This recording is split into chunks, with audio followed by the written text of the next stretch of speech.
It really is worth it from like a personal sustainability point of view to try to have fun and also have a sense of humor about it if you can. Most people who are going to have the biggest positive impact, I imagine, they're going to do it because they have careers over many years, over many decades, where they build expertise, they build networks, and it's not sustainable to have a career focused on something like horrible, like the risk of a bioweapons pandemic. If just every day you get up and you're like feeling anxious about it, you're feeling like depressed about how things could go horribly wrong. You should think less about the social impact of your work. You need to chill out a little bit. G'day folks, and welcome back to Giving What We Can, where we explore how to use our resources to do the most good. Today, I'm joined by Rob Wiblin from 80,000 Hours, where he's the Director of Research and also the host of the 80,000 Hours podcast. But before we jump in, I'm joined by my colleague Grace, who's going to share a few quick reflections on the episode to get you all nice and ready for it. Grace, what are some of your favourite parts? I think there's a lot of things to enjoy about this interview. You know, obviously Rob being a podcast host himself, he's got a lot to say and very engaging in the way that he speaks. One of my favourite parts of the interview is where he is talking about the very humble beginnings of the Centre for Effective Altruism and the fact that he had to be scanned in to work in the university library by someone else because he wasn't a student. Yeah, I just hope no one from the university hears this or it's past the statute of limitations. Oh, well, yeah, one can only hope. But I think there are several interesting things in here. I mean, he talks quite a bit about like the work of 80,000 hours, how to find a job that's a good fit. One of the things that I really took away was, you know, a lot of the, problem profiles that 80,000 Hours talks about do seem to be really highly technical fields. And, you know, Rob's advice there was, you know, you don't have to be technical to be contributing to some of these issues. There is definitely a space for, you know, great operators, great managers, you know, great people in a variety of roles to contribute to some of these more technical sounding fields. Yeah, I think that this shows it's just a really great path for people from all kinds of backgrounds to find a really high impact career. Even if the thing that they care most about seems like it's going to be quite technical at first, there are all sorts of ways to contribute. Myself not being technical, I was really comforted to hear that, especially sometimes listening to the 80,000 Hours podcast. I think, how could I contribute to some of these issues? But it's nice knowing that there's definitely a way for everyone to have impact. Grace, you do this every day in your role. Another thing I really liked was the story of the podcast and how it was born out of a bit of laziness. They were doing these problem profiles, they're doing these career profiles, and that required a lot of interviewing. And so instead of necessarily focusing on writing up all those notes, we go, okay, let's just release the interview notes and the raw audio to start with.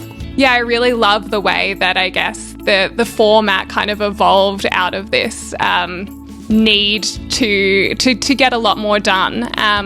And one of the other things that I really liked that Rob had to say was how he often gives advice to people to think less about the social impact of their work. Yeah.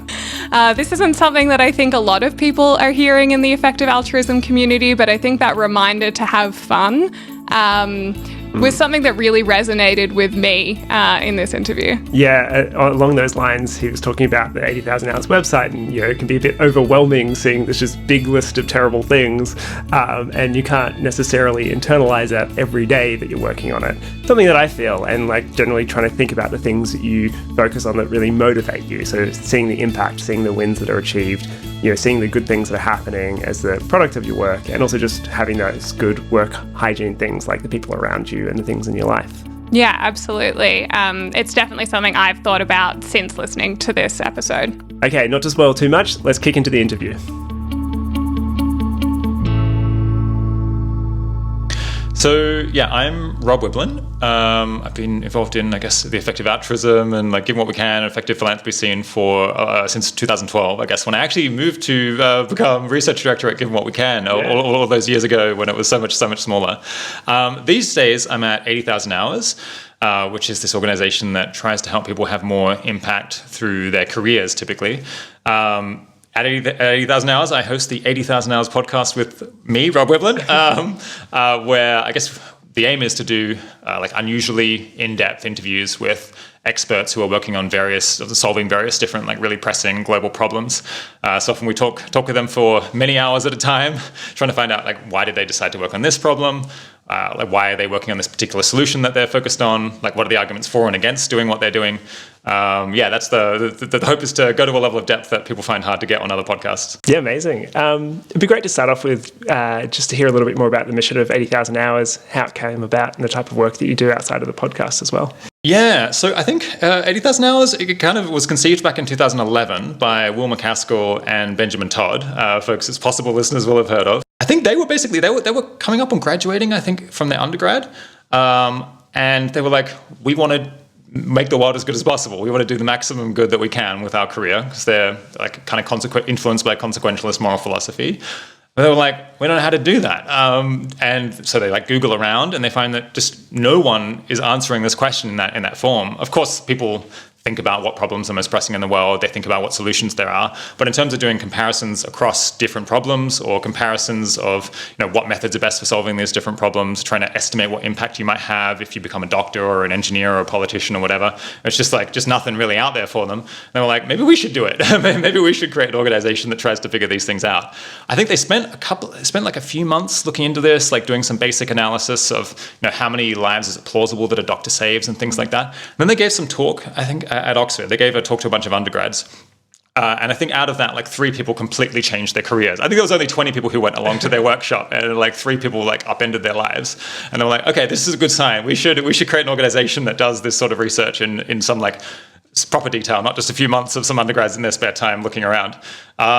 Things have gone from there. We've now got staff, it's like low 20s. We've got various different programs. We've got the podcast that me and my colleague Kieran Harris work on.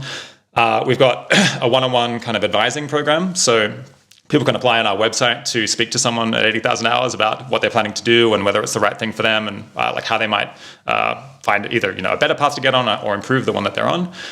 We've got the website, which has tons of research on it now, analysis of different problems that people might choose to work on, different approaches that they might take to solving it, different aptitudes that they might try to develop. All of that sort of thing. Sorry. Yeah, and then on the website, there's also the job board, which lists now about 1,000 roles. It's not super vetted, but it's 1,000 jobs that are like in the areas that we think are important and like plausibly people should think about taking if they're considering changing role. Yeah, well, we've had people come through that job board as well, so very helpful. It's working. Yeah, so 80,000 Hours has tried to break apart some of the ways that people actually think about looking at a career. What are the most important factors that you recommend people think about when trying to have a positive impact? Obviously, when you're like trying to make career decisions, figure out what to do with your career, there's like lots of different things that you want to take into consideration. It's like, is this the right organization for you culturally? What kind of particular skills do you have? Like lots of personal fit considerations, lots of questions about what is the nature of different kinds of jobs in particular. Maybe one of the things that's like a bit weird about 80,000 Hours and like is distinctive for us, like relative to careers advice that people might typically get elsewhere, say at the like university careers advice office, is that we have a lot to say about like what does the world need, what are the most pressing problems in the world, and that is basically because, well, firstly, other people don't talk about it, so there's a niche there to say something that's not getting said, but also we think like deciding which problem you're going to try to contribute to solving is maybe the most important decision that you make in terms of what impact are you ultimately going to have on the world. And that's because there's just vast differences in the scale, the neglectedness and the tractability of different issues. There's some issues that get a lot of attention despite the fact that the number of people affected is not so large. Yeah. There's other issues where like an enormous number of humans or animals are affected, and for some reason just no one is working on them whatsoever. And it's like not obvious that that's explained by them not being possible to solve or anything like that. So we suspect that working on some problems rather than others, it could increase your impact like 10, 100, 100x, maybe even more than that, depending on what you were thinking of doing otherwise. So we put quite a lot of effort into this problem selection stage, and that's why we have a lot to say about what's going wrong in the world on the website. Yeah, that also touches on what the main topics of your podcast are. Yeah, exactly. So another thing that's maybe distinctive about what people will hear on the 80,000 Hours podcast as opposed to other shows is we do usually, with most episodes, approach things from a long-termist perspective. I guess some people will have heard of long-termism, some people won't. It's basically the idea that when you're trying to figure out how to make the world a better place, one of the key considerations is thinking about what are the very long-term effects of your actions. So not just the effect on people in the next year or 10 years or the current generation, but thinking about how might the effects of your actions ripple out throughout history. Which maybe sounds a little bit grandiose, but I think the case that we can influence the well-being or the existence of future generations is surprisingly strong. And of course, because the future could just be so enormous, the typical species, I think, has been around for about 1 million years. Humans have been around for about 200,000 years. All of this is a bit squishy, but if humans just survive for like as long as a typical mammalian species, we're only 20% through. There's going to be like a vast future ahead of us where like many billions, possibly trillions of people will get a chance to live. And there's things that we do now that could really affect all of those future generations. For example, we could drive ourselves extinct through our own stupidity, like a shockingly plausible possibility, and that would then preclude all of those people from ever existing. Can you give some examples of that? Oh, ways that we could go? Oh, too many. I guess so. Nuclear war is kind of a classic one. Maybe it was like the first way that we had a chance to really do ourselves in through our own idiocy or our own conflict. Actually, if you look at that one really closely, it's not clear that even if we had a massive nuclear war, that humanity would go extinct. Obviously, it would be the worst thing that ever happened. Probably we would have a decent shot at recovering. And actually, we have some episodes on exactly this question of, well, firstly, like, would humanity recover from a nuclear war? And if so, how could we speed it up? Because I guess, sadly, as people have been able to see this year with the war in Ukraine and the tensions between the US and Russia, the US and China, like, the threat of nuclear weapons is very much still with us. Then, I guess another one that people thought we were a little bit funny when we talked about it 5 or 10 years ago, but now we definitely don't get that reaction anymore, is the risk from pandemics. Basically, so COVID-19 was pretty bad, massively disruptive, but it only killed like 1% or so of the people who got it. The Black Death was a pandemic in the 13th, 14th centuries. It killed like about half of people in Europe. Almost everyone got it, and half of society was killed. And there's no reason why you couldn't have a far more deadly disease. There are some limiting factors, but you could plausibly have a natural pandemic that arises at some point that kills 90% of people who have it. And then, you're killing off 90% of the human population quite suddenly. Probably will recover, but it's like not completely obvious that we would. It's possible that things could be like we could get like stuck in a permanently curtailed state, and like humanity never really reaches its potential or never flourishes in the way that it might have without such a pandemic. Pandemics is another issue. I mean, maybe even worse than the natural pandemic scenario is the possibility of bioweapons. Yeah. So there are evolutionary pressures that push the development, like natural diseases, to not kill 90% of people because at that level of fatality, it tends to curtail their spread somewhat. If someone's in a lab trying to design the most dangerous pathogen that they can, and our technology for that is just getting better and better as the years go on, they can make it as like fatal as they like. They can also make it have as long a latency period as they potentially like if they're sufficiently skilled. So you could have a disease that kills almost everyone in the end, but they're infectious with it for a very long period of time beforehand. So it gets a fantastic opportunity to spread. So bioweapons, that threat, I think people first started really worrying about that in the 1920s. And there have been very large bioweapons programs, particularly in the Soviet Union. They had like tens of thousands of scientists, I think, working on both offensive and defensive bioweapons issues. The big worry that people have with bioweapons today is that the technology for genetically engineering diseases to make them have properties that the person involved wants is just getting stronger and stronger and stronger. And they're getting accessible to more and more people, such that, a really committed group of graduate students in biology departments, if no one was interfering with them and they were committed to making a really dangerous pathogen that was far, far, far worse than COVID, they'd have a good shot. If you're North Korea, you probably could already have done this if you were interested. So that's another way that we could really do ourselves, either do ourselves massive damage or possibly even cause our own extinction. Yeah, so you've given a couple of examples of some pretty big risks. Can you also help our listeners understand the difference between catastrophic risks and existential risks? Yes. So I guess existential risks, that's the notion of some event, something that would go wrong that would permanently prevent humanity from reaching its potential. One obvious way for that to happen is that we are all gone. There's no more people. I guess possibly things could flourish again in the future if like another smart species evolves on Earth, but it doesn't seem super likely in the time that Earth has left. So that's a pretty bad outcome if you think the future could be really good. Global catastrophic risks include just like things going, like us really going off the rails, but it doesn't necessarily have to be permanent. Yeah. So, a meteor that like is super disruptive, or a great power war that, is like as bad as World War II today, you might say that's like a global catastrophic risk. It might curtail us permanently, but it need not necessarily do so. Various different reasons that you might want to work on either of these issues. With existential risks, of course, the fact that the effects are so long-lasting, so persistent, like indeed they last forever, is a particularly crucial consideration and gives it particular oomph. Yeah. I think in terms of working on global catastrophic risks, a reason that many people do that is just that they think we are massively underestimating the risk of these kinds of things happening. On a day-to-day basis, we don't really want to be thinking about the fact that if the US and China went to war, it would just catastrophically upend our lives. Yeah. Or that, it's only by sheer luck that we're not having a COVID 2.0 that happens to kill 10 times as many people. And just again, our lives are upended. 10 years ago, we used to say, the world is a way riskier place than you appreciate. Things can happen that are out of the sample that you're familiar with. We got a lot of skepticism. We get a bit less of that now because the last 5 years, it's not only COVID, things have gotten a bit wild in a bunch of different ways.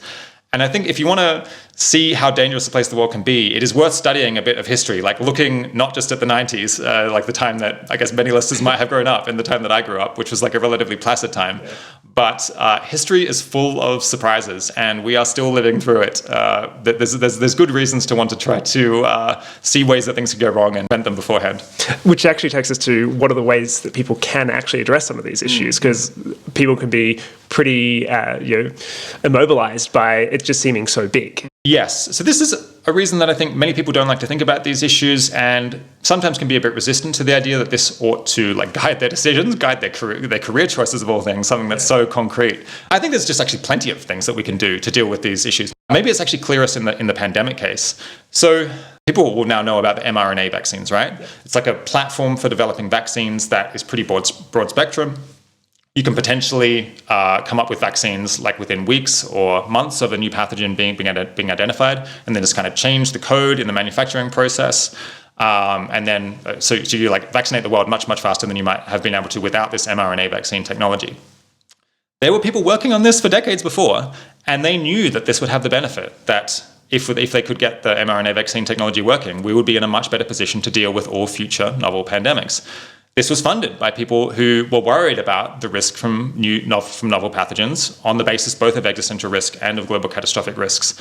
It's a great example of an existence proof of something that was done for this reason. It did work. It is helping us today, and it would help us in future.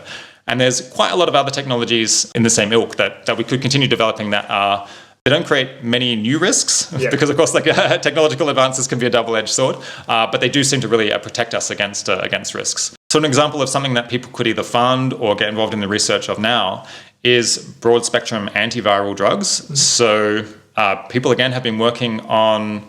So viruses, obviously, they're fairly diverse, but they do have some common things that they kind of need to do, like replicating their RNA, for example. And often you'll have broad families of viruses that we might be scared of that could all be attacked at some common core element that they have. If we come up with an antiviral drug that doesn't just attack one specific virus, but attacks all viruses or it inhibits the growth of at least one family of viruses, that protects us against provides a substantial protection against any new pandemics that might arise in that family of viruses. That's another case where historically we've developed kind of vaccines and drugs that are very particular. What we want to do ideally is develop platforms that allow us to not just tackle the diseases that we already have, but all of the ones that might arise in future. And so we've got antivirals. There's also people working on broad spectrum vaccines. So people will be familiar with the fact that almost every year, you might go and get a flu vaccine because the flu is constantly evolving.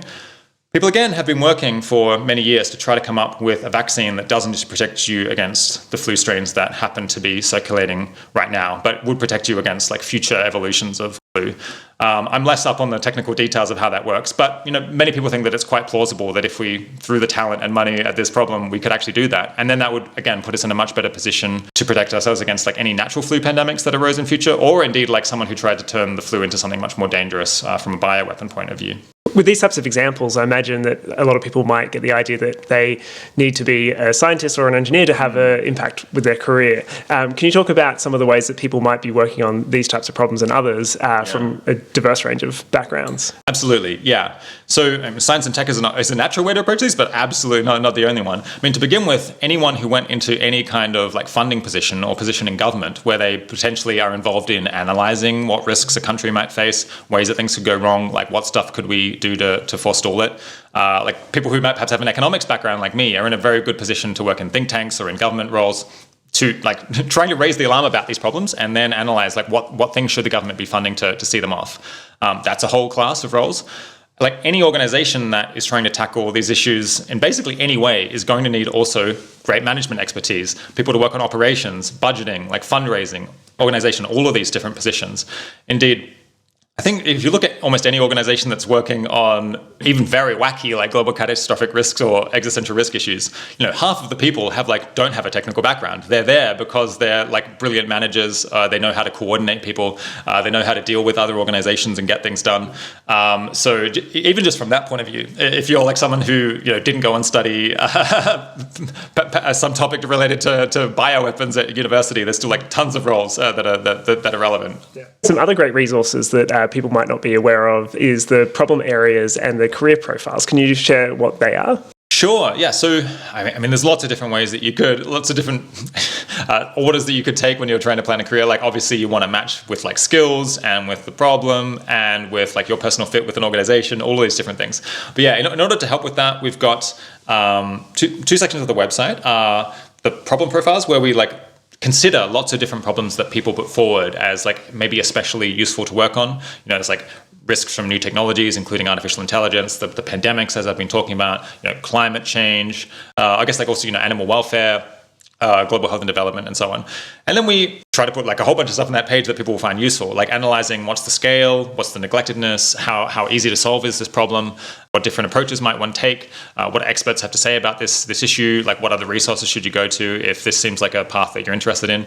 So that's the problem profiles. Then of course we've got career reviews, which is focused more on the like aptitude or career path aspect. So there we've got things on like, what about becoming an academic? What about going and working at a think tank? What about going and becoming a like medical expert? These different things. And there, obviously, you talk about like how hard is it to get into these roles? Like, what are the pros and cons of having that kind of job? What sort of person might be a good fit? And ideally, by having these, I guess you can imagine, ideally, you want to have a Rolodex. So you're like, okay, we've matched the person with the right problem, with the right solution to it. That is then like pushing on like whatever is most lacking among people who are trying to solve that problem.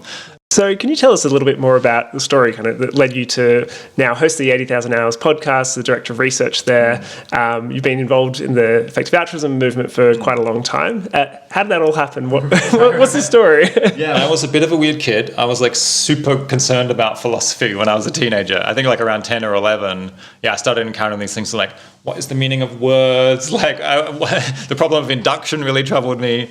I was very like philosophically inclined. And then of course you very quickly run into all these like ethical dilemmas. So it's like, I guess I probably like learned about the trolley problem when I was 11. I was probably like really taken by this. And so I started reading different moral philosophers who had different takes on like what is valuable, like what actions will we take. And like many Australians, I like encountered Peter Singer. He's like, he's famous globally. He's especially famous in Australia back at that time. And I started reading his like various essays where he tries to resolve or tries to answer these like various challenging like ethical questions. And I just thought it was broadly the right approach. It's like, yeah, the thing that really does matter is like what impacts does this actually have on people in the world? Like, is this causing suffering or is this causing people to flourish? So I got very interested in utilitarian ethics of various different kinds. At that time I wasn't especially committed to any particular flavor, but I liked the focus on consequences, which I guess ultimately led me to switch into economics, because it felt like the field that was most interested in these kinds of trade-offs between like different good consequences that you might get from actions, and is like very happy to grapple with the difficult cases of you're giving up like something that you value in order to get something else. It led me, I guess, to network online. I think none of effective altruism really could have existed without the internet, because you needed to get a clustering of weirdos, clustering of people with like peculiar, exactly, in order to get momentum, in order to like gee one another on, to not just be intimidated by the fact that most of our families disagreed. So yeah, I did a bunch of networking online on social media, on like various forums, to find other people who also thought that it's not just good enough to not violate moral prohibitions. Like, okay, sure, you shouldn't steal, but like surely there's got to be more to ethics than this. surely we also got to think about like what good stuff could we create. And so, relatively early on, when the Centre for Effective Altruism and Giving What We Can were getting set up in Oxford, a whole bunch of people on the internet like forwarded the job advert for the head of research role to me. They're like, this is the thing that you like won't shut up about. You should go and take this job. Maybe go and like hassle these people rather than talk to us about doing the most good. Then in terms of the podcast, so I've had like various different iterations of my role over the years. Yeah, the origin story of the podcast is like significantly predicated on, I guess, my laziness. We'd spent many, many years trying to write these exact articles that I'm talking about. Analysis of problems, analysis of like different career paths that you can go down. A challenge of writing like a definitive like page, like here's our page on data science careers, is that people hold you to a really high standard for that. They're like, if there's anything wrong in it, then they'll give you a really hard time because you've made it like an encyclopedia. We just had lots and lots of ideas that we had never published anywhere, and I was like, surely there's got to be an easier way than this, than slogging through these like very difficult articles trying to make sure that there's nothing wrong in them.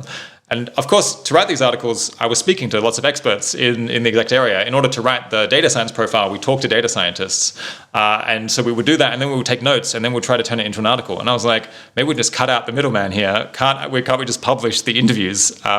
Which is exactly what we started doing. And just very quickly, it became evident that doing good interviews is a lot easier than writing articles in terms of the like how much information can you get out into the world with an hour of work.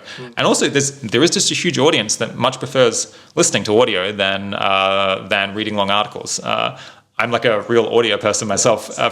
It comes again from a dark, I suppose, yes, it's predicated on laziness. I guess also for me, audio, like my love for audio was based on a lack of discipline and a lack of attention. I think like many office workers, when I'm at my computer, I'm very prone to being distracted. So you bring up a very long article about like all of the ins and outs of data science, and you find yourself after a while on another tab where perhaps you're not learning quite as useful information. But it's like a lot easier for me to focus when I'm listening to some expert talk about a topic while I'm out on a walk, or when I'm like at the gym or cleaning up the house. Other tabs are not as easy to access. So you headed over to the UK when the Centre for Effective Altruism was founded. Can you tell us about that, the early days, as you just kind of sift through all these different problems? You've got this big question of, how can we do the most good? What was that like? Every startup is writing massive checks in the hope that one day it will be able to cash them. And I feel like that was a little bit effective altruism in the early days, was this like grand, ambitious vision for we're going to investigate all of these different problems, look at all of these different charities, try to figure out how people can have the most impact. But obviously we're like a dozen people who've like been at this for a year or two. In reality, the amount of like depth of the research was extremely scant. But we're hoping that we can build enough momentum that over time more people will get involved, and then eventually we can like look into these things properly and start making fewer embarrassing errors. Anyway, back in 2012, I think I was like one of the third, fourth, fifth hire at the Centre for Effective Altruism. Back then, it was like mostly, I guess, undergrads, a couple of old hands, like early in their postgraduate degrees. There was almost no funding, I guess. I think they managed to hire me because they got like a grant for like £20,000 or something like that in order to pay my salary, and that was considered a great success at the time. We didn't have an office. People were just kind of working out of some like university library. I wasn't a student, so I had to get someone else to swipe me in. That's the kind of like level of amateurishness that we're talking about. Nonetheless, I think it's quite interesting how much good stuff came out of that like early time. People know about the idea of like declining returns. Of course, you do get a lot of value out of looking at things really closely, but even just the first cut that I think like Toby Ord and Will McCastlewood did, where they're like, what are diseases that are causing a massive disease burden based on research that's already been done relative to how much it costs to cure each person. It very quickly turned up deworming. Yeah. As it turned out, many of the calculations are wrong, and like kind of the reasons why they prioritized it weren't quite right. However, it is probably nonetheless like one of the most cost-effective things within global health, all the same. Sometimes just the first cut, even though it's like extremely imprecise, does highlight stuff that stands out.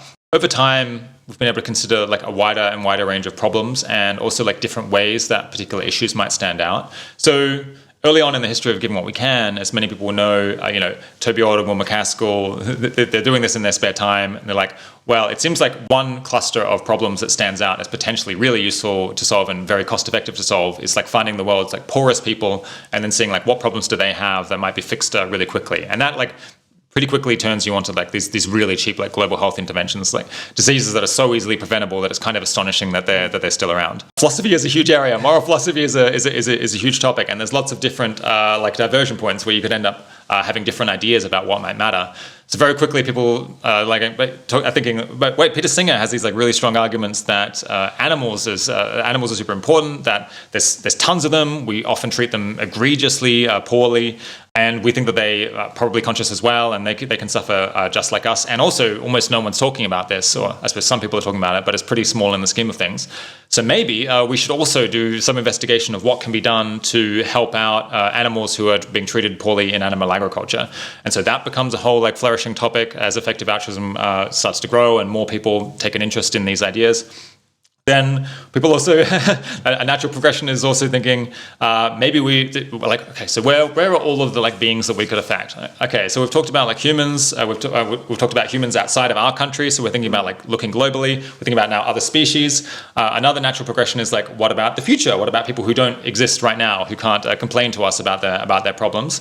And so you get this increasing focus on like, we don't only want to have effects on the current day, we ideally would like to have really persistent effects. And then people think, well, how large might those effects be? And they quickly realize, wait, the future is could be very, very long. The heat death of the universe isn't coming anytime soon. The Earth is going to be habitable for at least another 500 million years.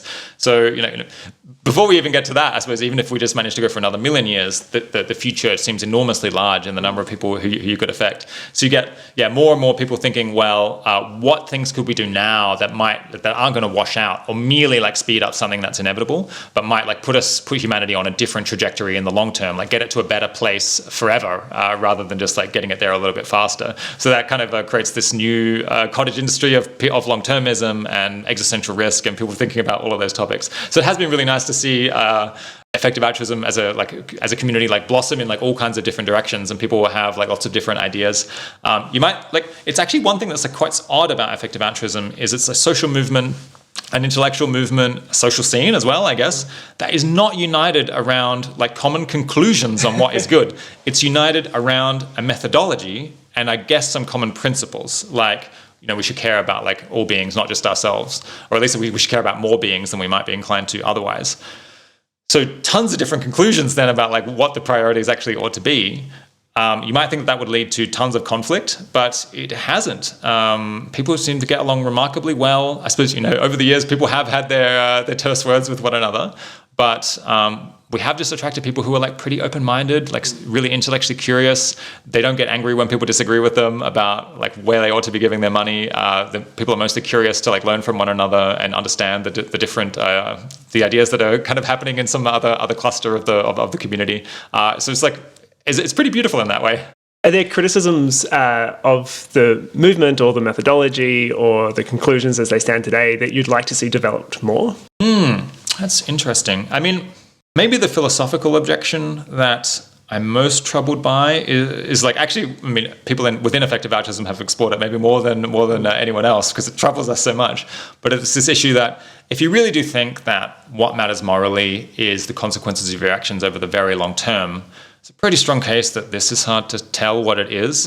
And indeed that very small differences in your actions could end up having radically different consequences because the world is just so unpredictable. So in moral philosophy, this is called the problem of cluelessness. I think if I were ever to kind of despair of the ability to make the world a better place, I think it would kind of be on that basis that maybe the effects of our actions in totality are so unforeseeable that we really can't tell that one thing is better than another. Philosophers are working on this. I guess practical people are also working on this, and it doesn't affect me on a day-to-day basis, but I think it is definitely a challenge that one could raise to to our attempts at least to try to improve things in the very long term. Maybe a more practical issue. So many people read our website. They might land on it because they're at an inflection point in their life, or they're thinking, I would like to do something with my life that's quite meaningful. And it can be overwhelming a little bit to read. Obviously, we've got a list of problems that we think are super important. It's basically just a list of the worst things, well, the worst things about the world as it is now, and the ways that things could go most horribly wrong. And it's very natural then to go from that to thinking, wow, the world is so messed up. The most important thing, the overwhelmingly important thing that I ought to be thinking about at all times is how I can fix these problems. because the world just has like so much need for for people to fix it. We live in a world that is kind of an ongoing catastrophe in a sense. It's totally understandable. I think this is no way for most people to live on a practical basis. So like every week or two, I'm trying to produce a new episode of the 80,000 Hours podcast where we talk about some new horrific thing or some new like unsolved philosophical conundrum like cluelessness. You might think that would make me pretty morbid or like an unhappy person because like all that I'm thinking about is ways that things could go horribly wrong. I think it really is worth it from like a personal sustainability point of view to try to have fun, like do like lots of things that are not worrying about how the world is terrible, and also have a sense of humor about it if you can, because ultimately most people who are going to have the biggest positive impact, I imagine, they're going to do it because they have careers over many years, over many decades, where they build expertise, they build networks, they figure out like what things can actually be done in these areas. And it's not sustainable to have a career focused on something like horrible, like the risk of a bioweapons pandemic. If just every day you get up and you're like feeling anxious about it, you're feeling like depressed about how things could go horribly wrong. You have to find a way to either laugh or at least like put these issues out of mind a lot of the time, and also have like other things in your life that keep you fulfilled and like might be ways in which you can flourish even if your work isn't going so great. Yeah. So oddly enough, like often I find myself, like I think in the early days we were telling people, you should think more about the social impact of your work. Now a lot of people come to us and I'm like, you should think less about the social impact of your work. You need to chill out a little bit because it's just, this is human beings have needs that are like more than just thinking about like the long-term consequences of all of their actions. There definitely is a tendency within the effective altruism community that we always want to be better. We always want to be a bit perfectionist about things. It's natural to always be looking for ways that your organization can do better and also ways that other people can be doing better. But I do think that this causes people to not appreciate like how well things are going in the big picture. It's maybe a little bit easier for me to see this because I've been around for so long that I can just see how radically different things are now and how there's lots of things that people take for granted now that we launched 10 years ago and we had no idea whether this was going to work. Like there was every chance that the thing would completely collapse or people would end up hating us for saying X or Y, but actually things go fine. Like lots of things that we worried would go wrong don't go wrong. Lots of projects that might have failed are actually now flourishing. I think, for example, people might know about charity entrepreneurship, this organization. I feel like you should go and like start a successful charity before you start incubating other charities. It's a reasonable argument. Nonetheless, they went away and did it and they've like killed it. They're like they're helping to foster all of these new organizations that are racking up some real wins. That's an amazing story of people managing to go out and do something where it seems like maybe they're not quite qualified yet, and yet they nail it. And we should appreciate that, and also be aware that that indicates that other people in the future might be able to pull off this fantastic story as well. So I don't know. I'm both always worried about where the world can go and also optimistic about our potential to make a dent on these problems. Yeah, well, this has been a fantastic conversation. So much going on. A lot that people can actually do to contribute. Any final thoughts you'd like to leave people with? Well, okay. Here's one other success that particularly affects you. There's a slide in my talk in a couple of hours where I look at Given What We Can and the membership growth and the different like trends over time. It looks like so obviously Given What We Can was on this. It was like kind of parked for a little while the Center for Effective Altruism was focusing on other priorities, and then it's like now it's been like picked up again and taken very seriously. It seems like if you look at the change in the trajectory, there's about like 1,500 more members as a result probably of your work, given the break from the trend before you got involved. That's like amazing. That's as many members as Give What We Can got in its first like 5 or 6 years, I think. We should appreciate all of those people who've joined, and also appreciate that you guys are doing a great job. Yeah, it's been really wonderful seeing so many people join the community who just really care about others and what they can do to help. So thanks for all your work leading up to that, and all the work you continue to do at 80,000 Hours. Yeah, I'm glad we didn't manage to absolutely ruin the project and destroy its long-term potential back when I was involved. Yeah, cheers. Thanks.